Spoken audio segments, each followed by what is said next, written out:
Hi guys, James at Rampant Lion Reviews again for you today with another beer review. For this one we are going to stick to Scotland and we're going to continue on with this little mini series of reviews that I've been doing for you recently that I've entitled Crazy Beers for 10 Years.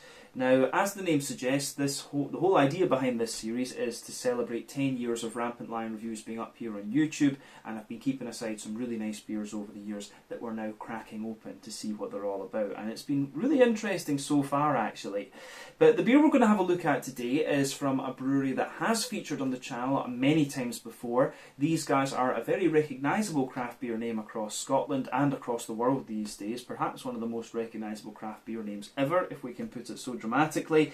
But the beer itself is a style that I've had from them many times before. It's a style that I know these guys can do very well, and it is one that has stayed really consistent over the years based on my previous experiences, despite the question marks over the quality of beer that this brewery has been producing in recent times. But yeah, it's also part of a series that I've really enjoyed so far. I only tried some beers from this series very recently, in fact, and it'll be my third one from that series, and it will also be the youngest one that I've been keeping aside. And it's also a little bit different in its twist than the other ones were as well. So needless to say, I'm really curious to see what this beer is going to have in store for us. Hopefully it's another good beer, hopefully it makes for an interesting review, and as always I hope that you guys watching enjoy my take on this one as well. So yeah, for this review then, we are going to head up to the northeast of Scotland. We're going to go a little bit to the north of the city of Aberdeen, where I used to study chemistry. We're going to go to a little place called Ellon, and that of course means that we're going to have a look at yet another beer from Brewdog. So this is yet another beer from their wonderful Paradox series, which I have to say I really have enjoyed. This one is the Paradox Compass Box, and as is the case with this series, this is another 15% Imperial Stout aged in a whisky barrel. So yeah, Compass Box is quite an interesting one because these guys are more of a kind of single malt blendery than an actual distillery. They make a lot of whiskies in different distilleries and then blend them all up together. So yeah, this could be a really interesting one just to get an idea of the complexity of the barrel. We did of course review the Arran before, then we had the Heaven Hill, which was a bourbon barrel aged one, and now we have this one, which is going to be a sort of a barrel that's had a blend of whiskies in it. So this could be really quite cool actually. But yeah, I've never actually tried a Compass Box whisky, come to think of it, so that is something that I do need to have a little look at going forward as well. But yeah, this beer, if I remember correctly, I'm not sure how old this one is. We'll find out when we open up, because it will have a date on it, I'm sure. But yeah, this one, as you can see, has different artwork on it in comparison to the other two that we reviewed before. So I think this one is a few years younger actually. But let's crack on with this one then and see how we get on. The Paradox Compass Box, a 15% barrel aged Imperial Stout from Brewdog in Ellon in Aberdeenshire here in Scotland. So, as always with my reviews then, I'll tell you a little bit about the brewery before we taste the beer. If you want to get straight to the tasting though, just fast forward. All the usual links can be found in the video description below. That's the brewery website, the link to my other reviews that I've done from Brewdog before, and we will see about adding some more to that list at some point in the near future, but this might be the last one for a little while.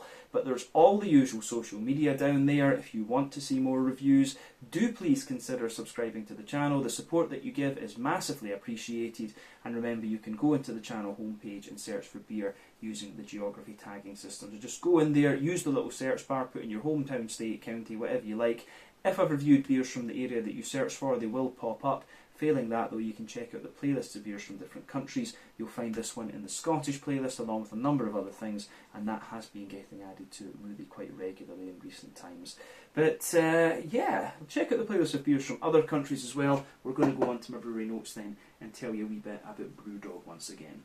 So Brewdog is of course the love child of two guys, James Watt and Martin Dickey, and the company was founded back in 2007, starting off in a very small industrial unit in the Keswick Industrial Estate in Fraserburgh in the very northeast of Scotland. But both of these guys studied together at Heriot Watt University in Edinburgh. James studied law and economics, if I'm not mistaken, whereas Martin was studying in the brewing and distilling programme. And upon graduation, he went on to work for Thornbridge Brewery down in England for 2 years. But these guys in the early days became very well known for being experimental, particularly for their strong beers for a period of time. You know, the Tactical Nuclear Penguin, Sink the Bismarck and the End of History. They had that little jewel with Schwarzbräu over in Germany, but they were very much inspired by the American craft brewing renaissance, and in particular stone brewing from San Diego in California. A lot of the early Brewdog beers, when you try the stone ones, you can really see the similarities there. But over the years, they've continued to build things up, mainly thanks to their Equity for Punk scheme that they did, where fans of the brewery could buy in, and they used this to fund the infrastructure of the brewery. But in 2012 they moved their main brewing operations to a new purpose-built facility in Ellon in Aberdeenshire, which is of course further south and closer to the city where I studied, and they have continued to expand this over the years. These days they've got several bars worldwide. They opened the first one in Scotland in 2010, the one across the road from Marshall College. I was there on the opening night and actually met the guys, and yeah, don't remember too much of the night, but I remember it was a very nice time. But they expanded throughout the rest of Scotland and down into England the following year, and since then it's just pretty much exploded. And these days they've got 120 different bars worldwide.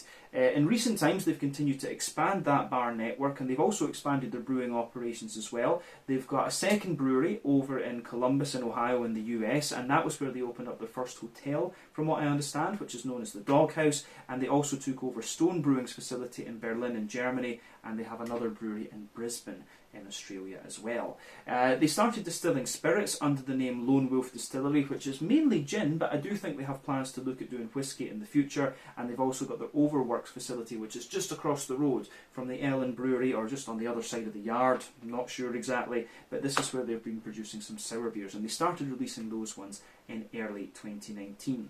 But today they produce largely, they produce a whole host of different things actually, but they're producing in the region of 800,000 hectolitres of beer worldwide. But yeah, according to Untappd, as of August 2023, when I'm filming this review for you, these guys have produced 550 different kinds of beer, and they have done pretty much every style imaginable. I've had Scotch ales, I've had Kulshes, I've had alt beers, English milds, everything, you know, you name it, Brewdog have brewed it at some stage. One of the key men in really getting Brewdog up to a very high standard was Stuart Bowman. He now works for Diageo, if I'm not mistaken, but he was the master brewer for the first couple of years, and they also had Franz, a German guy there, who was very good as well. But I believe they've both left the company, if I'm not mistaken. So yeah, because of that, there was a drop in the quality of the beer for a while. But in fairness, they have been a lot more kind of consistent in recent times. And one of the things, despite what people say about Brewdog, is they have managed to get people thinking about drinking different styles of beer, and that's always a positive. But yeah, the behaviour of James Watt in particular, this company, has been questionable. There's been a lot of questions about him, and yeah, some of his behaviour's been very, really bad actually. But my impression was always that Martin Dickey was the one that was a little bit more kind of down to earth and things like that. And he seemed a really nice guy when I met him actually. I believe he's now the kind of official CEO of the company. But James Watt is of course still pretty active in fact. Yeah, I think that's everything I really need to say about Brewdog. I do hope their kind of culture and things like that gets a little bit better as time goes forward, because over the years I have known them to do some kind of shitty things, like, you know, not giving the fire department in Aberdeenshire a free raffle for their you know, a free brewery tour for their raffle and things like that, despite all the claims about them being for the community and all this kind of stuff. So yeah, Brewdog do need to work on their company culture a little bit, but yeah, we won't get too much into that actually. But yeah, that's everything I can really tell you about Brewdog for the moment. If you want to learn more about these guys, you can check out the brewery website, follow them on Facebook and Instagram to keep up to date with all the latest goings on, although you might not like the way they market themselves, because it is pretty cringeworthy to be honest at times. But yeah, you can also check out the Rate Beer, Untappd and Beer Advocate pages to learn a little bit more about all the different beers that that they've done, and that's what you should focus on, to be honest with you. It's a shame that they've had debate when you consider it's a Scottish company, and you know how big they've got. For me at least, it's a bit of a shame that things have gone the way they have with certain people in the company. But yeah, let's go on and have a little look at the beer itself. So I'd just like to have a wee look at the box of this one before we open up. There you can see the kind of more modern Brewdog symbol. You can see on the top of the box there. Also tells you a little bit about the beer on the back, and it is quite nicely presented, this one, I have to say. So yeah, it tells you on the back here, Paradox is our ode to barley. It tells the story of two kernels who lived different lives with a common purpose. It's almost poetic. One took the path of beer. It was malted, roasted, mashed into wort and became a teeny part of an Imperial Stout. One took the path of whisky, malted, mashed, distilled, eventually making its way into a blended Scotch. Eventually, fate threw them together for 6 months when we aged our awesome Paradox Stout in Compass Box whisky barrels. Chocolate, fragrant orange, coffee and smoke combine in Paradox Compass Box in this twisted but mellow stout. Our two little barley grains and all their friends became more than the sum of their parts. Yeah, you can see it tells you a little bit about Compass Box on the back here as well. The Compass Box Whisky Company is a small independent whisky maker with one goal: to make the world of Scotch more an interesting place by experimenting, innovating and creating their own custom-made casks. They have developed some of the world's most influential whiskies in the last 10 years. So yeah, they are pretty new, actually. I forgot to say that earlier. But they are a little bit more of a kind of gypsy distiller or kind of blender, I would say. Yeah, as you can see, the artwork on this one is quite different to what the other ones we had before was. But you can see, yeah, it does look quite nice, this one. But yeah, you can see the bottle cap is a slightly more modern version too. But yeah, should be quite interesting, this one. This one, it says, is best before the 13th of March 2025. So yeah, this one, I must have bought this in 2015, just before I went away travelling, or well, maybe when I came back from travelling actually was when I bought this one, because yeah, they usually have a best before date of about 10 years on them. But yeah, the thing about the Paradox Stout is it is pretty damn solid. You know, it's an old school Russian Imperial Stout, so it has that lovely kind of roasty toasty sort of thing to it, and that's what I love about, for example, the Nerd Brewing Stouts back over in Sweden. But yeah, let's get this guy out into the glass then and see what it's all about. There we are. So, as you can see, a little bit of smoke on the opening with this one, but let's get this guy out into the glass and see what it's all about. See if we can get a nice head on this one. There you are. That's it.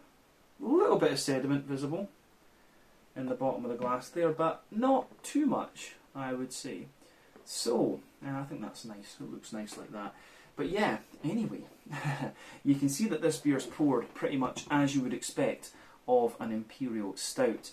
So, before the head disappears, you can see that it's got a little bit over a half finger, maybe a 2/3 finger of a frothy, I would say medium tan head. One or two big bubbles sticking toward the side of the glass, a few little ones going up toward the bottom of the head there, but you can see the head is fading away to just be a thinner foamy layer there. But it has got a nice kind of soapy ring, soapy bubble ring around the edge of it. But if I bring that up to the camera, you can see that the bubbles on the surface of the liquid are kind of medium sized, and then it gets a little bit foamier the further up the head that you go. But it does, as I say, look very, very nice, this one. Yeah, there are a few little bits of sediment floating around in this beer, but you know, when it's a barrel aged thing that you've been keeping for years, kind of makes sense, to be honest with you. So yeah, and the fact that I put it on its side and rolled it's probably stirred it up a wee bit, but meh, what can you do? But in terms of the colour of this one, as you can see, it's poured a lovely dark ebony rosewood colour. If you shine the light through it, it does have a little bit of that kind of Coca-Cola, Pepsi coloured edge to it. But yeah, it looks pretty nice, I have to say, pretty much as you'd expect. But remember, the colour of your beer depends on a few things. One, the type of malts that you use. This goes a long way to determining your EBC rating. Two, length of your wort ball is also going to play a role, because the longer you boil the wort, the more the sugars caramelise, and thus you get a darker colour of beer. But any barrel aging that you do or adjuncts you put into the beer will affect its colour too. But when it comes to black beers like Imperial Stouts, it's quite difficult to, it really is quite difficult to influence the colour of those just with barrel aging and adjuncts. I've only seen it done once with Beets, and that was a Puhasta beer from Tartu in Estonia. But yeah, let's have a little look at the nose of this one then and see what it has in store for us. This is going to be pretty interesting, I have to say. Oh, yeah. Yeah, pretty damn good, I have to say. Like I said, I will give Brewdog credit where credit's due. The Paradox series, this was before all the shit kind of kicked off with them anyway, but I think I tried a Paradox with Harry of Blue Nose Beer Reviews and Adam of Mersey Beers recently when I was down in England visiting them. And the Paradox that we had was pretty good, actually. I thought it was really nice. But I think these beers are pretty solid. So I'll need to look at getting a few of the newer ones and seeing what they're like. Maybe that would be a good experiment, of course. But yeah, aroma-wise, this is really quite nice. It's what you would expect from the series if you know it. Like I said earlier, these beers are old school, roasty, toasty, well-fired Russian Imperial Stouts, but you just get a lot of barrel out of them as well. I don't know if they've all been aged for the same length of time, or if some of them have been aged a little bit longer than others, but just from the nose, this one doesn't strike me as being aged for as long as the others did. Because the barrel is there, but it just doesn't seem quite as pungent. It could, of course, just be the whiskey itself, but yeah, I'm pretty sure I'm serving these ones around the same temperature, so there shouldn't be too much of a change. But yeah, let's just break that aroma down and describe it for you a bit more in depth, but it is giving you kind of everything you would expect of it. So, my nose is clear. Yeah, so the backbone of this beer, you've got a lovely sort of, you've got a lovely kind of slightly drier oaky kind of note out of this one. As I've said before, European oak is quite a little bit drier than American oak. And you can smell that it is a drier European oak in this one. It's a different species of tree, of course, but that's by the by. But yeah, you also get a little bit of vanilla in the wood there, which is kind of unusual for European oak. You get a bit more of that out of American oak, right enough. But the whiskey that's on top of this one is really interesting, because you can smell little elements of different things. And as I say, this is what Compass Box do. They, I think they blend the whiskies together and then make their own, they get new barrels and create these different effects. But with the whiskey in this one, you can smell, with the spirit in this one, you can smell a little bit of everything. You've got a good little bit like Speyside sort of sweetness, for sure. You can smell that kind of nice brown sugary sweetness that you'd expect of a Speyside, and the pears and nuts and stuff like that. But then behind that, you do get the more grassy and peaty notes of an Islay. And it's quite, in terms of the peaty character of someone, it's quite a bright, sweet and grassy sort of peaty character that comes out of this. So, yeah, the way that goes together, I think, is really quite nice. So for me, I think this one, the whiskey notes that you get, this is really nice. I get quite a little bit floral character out of it as well, which could be a little bit more of lowland or a bit of highland actually, and maybe there's just a teeny little bit of saltiness in there, which reminds me of old Pulteney. But yeah, the notes that you get out of this are absolutely lovely. Yeah, I could sit and smell this all day, to be honest with you. The whiskey, the spirit that you get out of this one is absolutely lovely. But we should focus on the actual stout itself. On top of that, then, on top of the spirit layer, you're getting a nice little bit of a roasty, toasty, well-fired, bread crusty sort of thing in there, which is what you'd expect. This is an old school Russian Imperial Stout that they've made here, the Paradox Stout. It would be nice to try. It would be really interesting to try Paradox Virgin, they could call it. But yeah, I don't know if it was. I can't remember if this beer was based on one of the big stouts that they did back in the day. It probably was. But yeah, you get the roasty, toasty, well-fired bread crust. There's a little bit of an almost kind of like rye bready character in there, like an oily, caramelised rye bread. wholemeal brown bread on top of that. You're getting chocolate brownie, chocolate muffin, and you're getting a mix of chocolate in there, like quite a high percentage cocoa though. I would say, you know, like 80-90% cocoa chocolate coming out of this one. I'm also getting a good little bit of brown sugar. There's treacle and molasses in there, but you're also getting a more leathery sort of brown sugar as well. Yeah, I do really like how that pieces together in this one. Aroma wise, it is really quite nice. Yeah, I do really like how this kind of pieces together. But yeah, it's pretty damn good, I have to say. Yeah, I don't know if there's anything else. There's maybe a little touch of nuttiness coming out of the malty backbone of this beer. But yeah, it smells really nice actually, very, very good. I think we'll get more complexity out of the actual flavour of this one. So despite, you know, this one is an Imperial Stout, but despite it not being the most hop forward of styles, you do still get a little bit of hoppy character coming out of this one. For me, there is a little bit of green component in here. There's a really nice, like, there's a nice little bit of a kind of,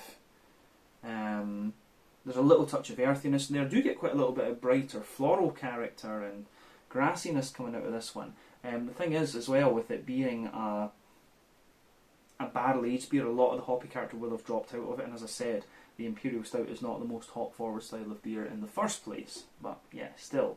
On the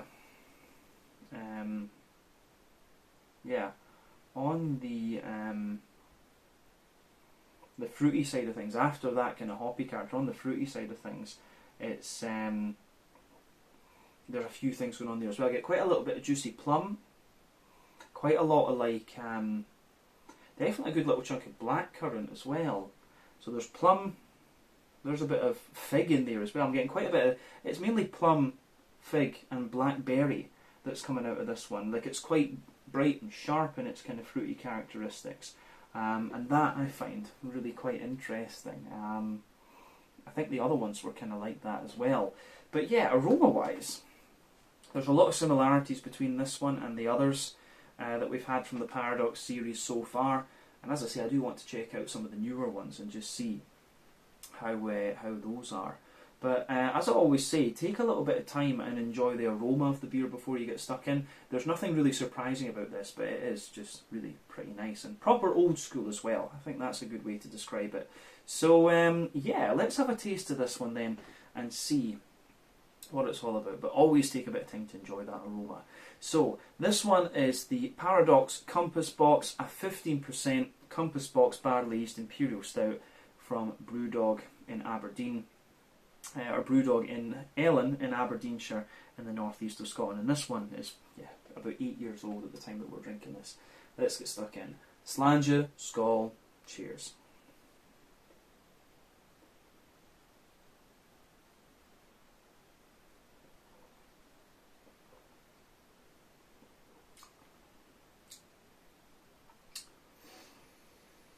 Yeah, that's pretty nice. Again, as I've said before with the Paradox series, these are big, roasty, toasty, robust, well-fired things, but they do go together really quite nicely. And this one, once again, gets a big thumbs up from me. If you're watching in Sweden, you know, probably the most comparable thing to this beer would be the most comparable thing to this beer would be my the Nerd Brewing ones over there. Like, these are great. These are absolutely great.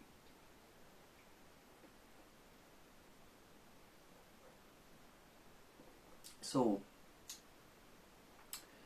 yeah, flavour wise, this is pretty damn good. As I say, old school, roasty, toasty, well fired Imperial Stout. I like it. So, where do we start with this one then? On the, I mean, it gives you a bit of everything. You get the barrel, you get the roasty, toasty, well-firedness, you get a nice little bit of a kind of smooth, malty character, you get a bit of sweetness in there, and you do get some lovely fruity characteristics. But yeah, middle third of the palate then, as we always start with. The backbone of the beer is, of course, that lovely, kind of smooth and slightly dry European oaky character, and you can feel that you can feel that it's definitely European oak the further into the aftertaste that you go with this one.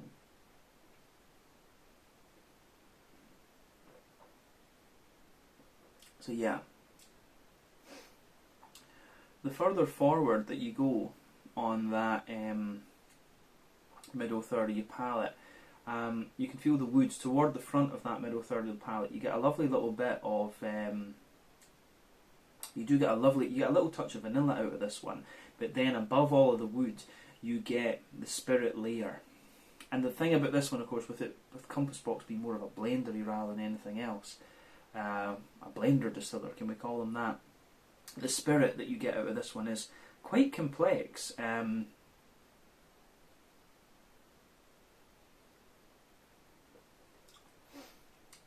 yeah, in the beginning, when you take the beer in, the spirit that you get is really quite bright and almost kind of sweet and brown sugary, like a Speyside.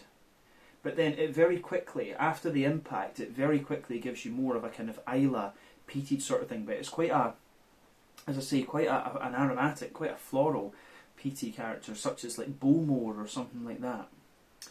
And then further on, you start to get the kind of stronger peaty character that this one's, it's like Ardbeg, Lefroy, something like that.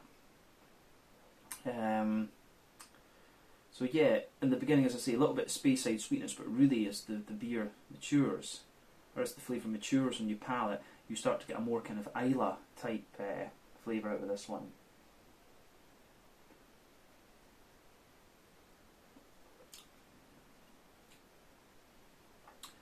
But yeah, as you drink more of it, you start to get the Speyside sort of thing again. But you often get that with quite powerful flavours that they mellow out over time. So that's definitely something to be aware of with this particular beer. But it's good, as I say. I really like how this goes together.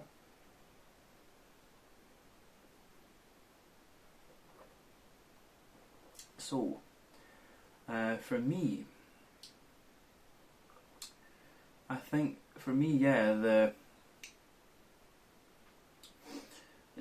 the spirit that you get in this one really is very nice, and like the further into the aftertaste you go, it gets a bit more sweet, but you still have that kind of peaty character there, and then you start to mix it in with the kind of the beer above the spirit layer. Of course, you're getting that roasty, toasty, well-fired, bread crusty sort of thing. It's like your special bee and your carafa and all this kind of stuff. But yeah. In the spirit layer, you do start to get a wee bit more of your kind of more smoky, powerful, ashy type peaty whiskey, like the Lefroigs and the Ardbegs and stuff like that. So you can definitely feel that coming out in this one. Yeah, I do like, as I say, I do like how that pieces together in this one. So on the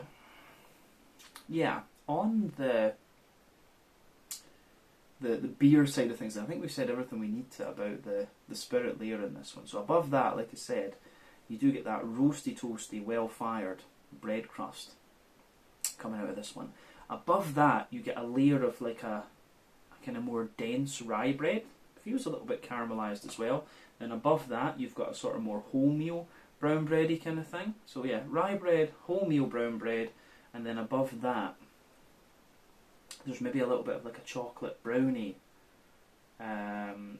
chocolate muffin type layer, and then you get the actual chocolate out of the beer itself. So further back on that middle third of the palate, you can feel that you've got the more roasty, toasty, slightly charred chocolatey notes. But then as you move further forward, it mellows out a little bit and gives you like a 70-80% cocoa chocolate as you reach the front of that middle third of your palate. So yeah, it's good. I really do like how that pieces together.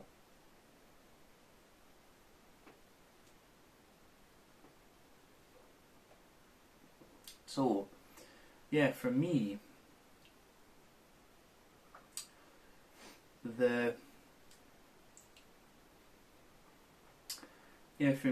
kind of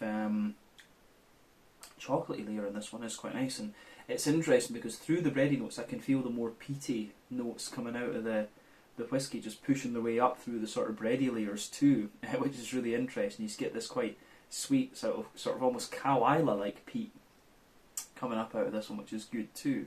And that's very in keeping with the sort of more roasty toasty side of this beer, the fact that it is an RIS, a Russian Imperial Stout.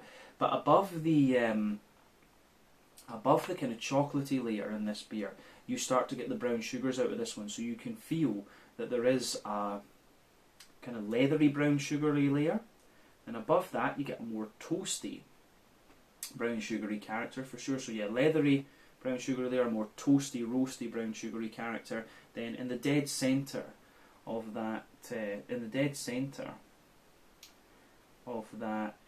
middle third of the palate, you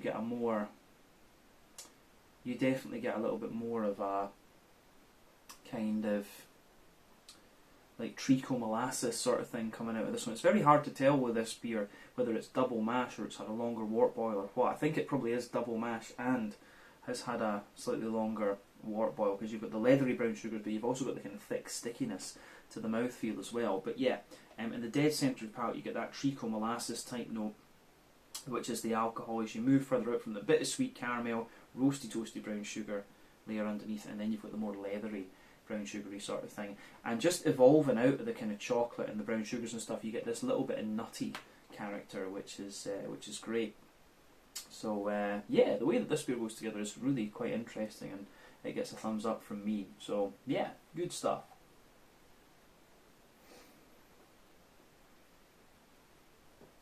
But yeah, I like that. On the on that note, I think we've said everything we need about the middle third of your palate, and that's where the majority of the complexity is. But remember, with your palate, the sweeter flavours come out further forward, the more dry and bitter flavours come out further back. And on the back third of the palate, you're going to get similar flavours to the middle third of your palate, but just at different intensities, and that's definitely what's happening here.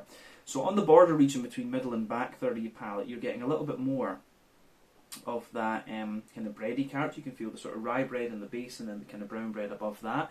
You've got the kind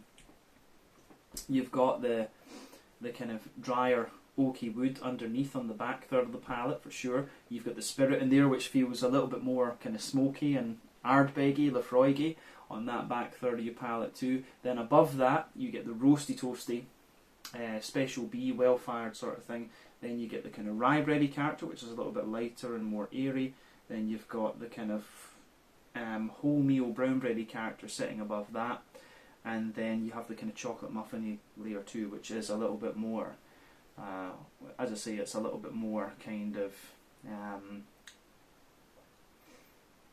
yeah, it is a little bit more kind of along the lines of a kind of chocolate muffin, chocolate, yeah, it's more of a, chocolate muffin, chocolate brownie sort of thing. Then above all of that you can feel some like the charred chocolate just creeping over the top, and then you start to get the yeasty notes on the very top of that back third of your palate. So let's kind of focus on those.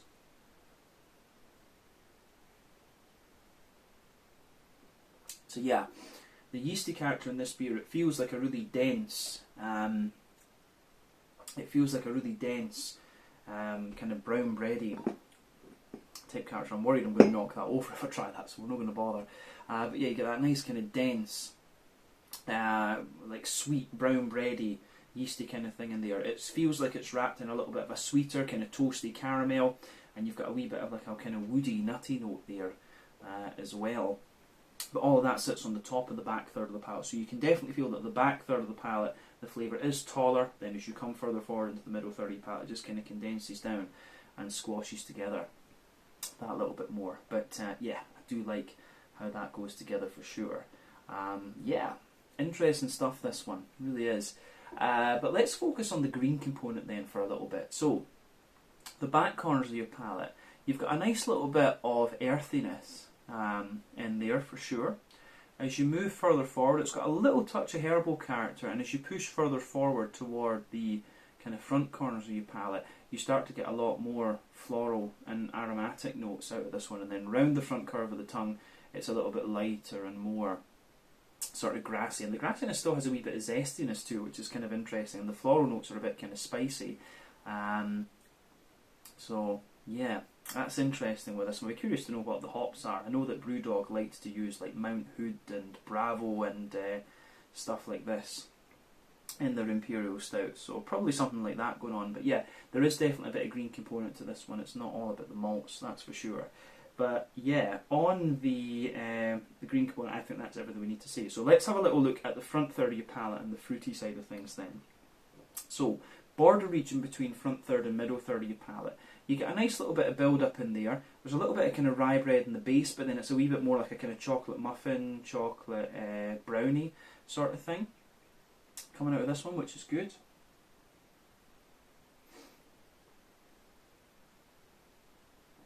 So yeah, more of a kind of chocolate muffin, chocolate brownie sort of thing in there, which is great. And then the base of that front third of your palate is really nice too. I mean, you get the drier, oaky kind of character in there, a nice roasty, toasty, well fired. Yeah, there's a nice sort of roasty, toasty, well fired, bread crusty sort of thing in this one there. So you get the roasty kind of thing in there, but the spirit is actually quite nice. It has a little bit more of a kind of Speyside type sweetness above the wood there. But then above all that, of course, you get that nice oily bubble where the juicy fruity esters just roll their way out of the beer. So let's focus on those fruity esters for now.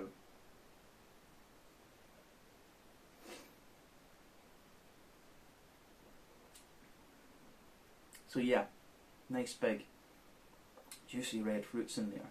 So at the back of that front third of your palate, lots of big, juicy, oily plum. Underneath that, you have you've got some really nice kind of yeah, juicy, oily plum. Underneath that, you've got some sort of I don't know if it's really prune. You get more. There is a little touch of date to it, but then as you move toward the middle of that,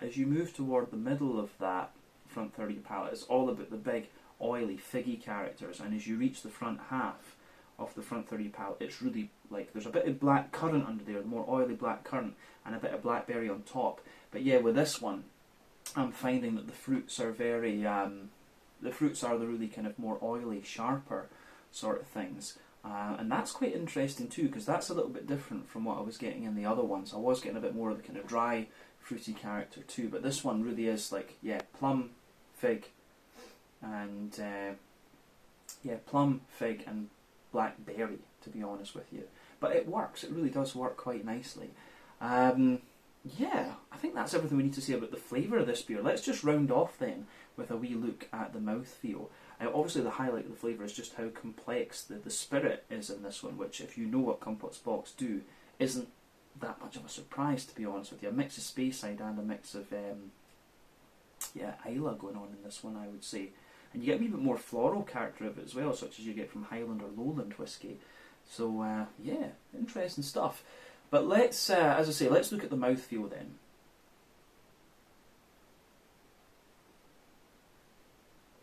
So for me, this beer, it's kind of bottom end of full bodied. The carbonation is very, very smooth. The whole thing has a sort of silky, oily mouthfeel to it, which I do really like, of course. So yeah, nice kind of silky, oily mouthfeel coming out of this one. And then, on top of that, you're getting some, you are getting some really nice sort of, it really just gets oily, and it's quite a bit of dryness the further into the aftertaste that you go. Very light in terms of its carbonation, but you kind of expect that from the Imperial Stout too. But I wouldn't be surprised if this was quite a high bitterness beer, both from, from the spirit, the roasty black malts that are in here, and also the dryness of the barrel. So this could probably be 70-ish, 70 or 80 IBUs, but then you've also got to talk about calculated bitterness versus perceived bitterness, and that's a whole debate. But yeah, like we say, you've got dryness underneath, then you've got the kind of boozy spirit in there, roasty, well-fired character, kind of smoother, sweeter notes in there, and then a dry sweetness on top. Those are the different layers of the malt base. You've got a wee bit of hoppy bitterness there, The floral character kind of lingers, and the earthiness is giving you a bit of bitterness too, but then the fruity side of this one is quite oily and a little bit sharp actually. But I do really like how this goes together, so it gets a big thumbs up from me. So yeah, I think that's everything we need to say about this one. Been really, really cool to try this, and I think the difference between this one and the others that we've had has been just the complexity of the spirit, I would say. But it makes sense if you know what Compass Box do. So yeah, I think the barrel, the other thing I'd say about this one is that the barrel isn't quite as powerful in this beer as the other two were. So maybe this one's been aged a little bit less than the other paradoxes that we had, where it didn't say how long they'd been aged for. But I think we can leave it at that. So once again, thank you for watching my beer reviews. Until the next time, please like, subscribe, share, all the usual YouTube stuff. I hope you're enjoying the Crazy Beers for 10 Years mini-series that we're doing. I will look at a newer version of Paradox and I'll see what's available and see what I can get.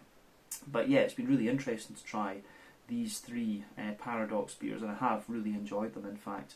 So yeah, check out my social media, check out Brewdog's social media, let me know your own thoughts on this beer in the comments section below, and I will see you guys in another review very, very shortly. But this was the Brewdog Paradox Compass Box 15% Imperial Stout from Brewdog in Ellon in Aberdeenshire in the northeast of Scotland. Slàinte, Skål, and see you guys in another review very, very shortly. Ciao just now.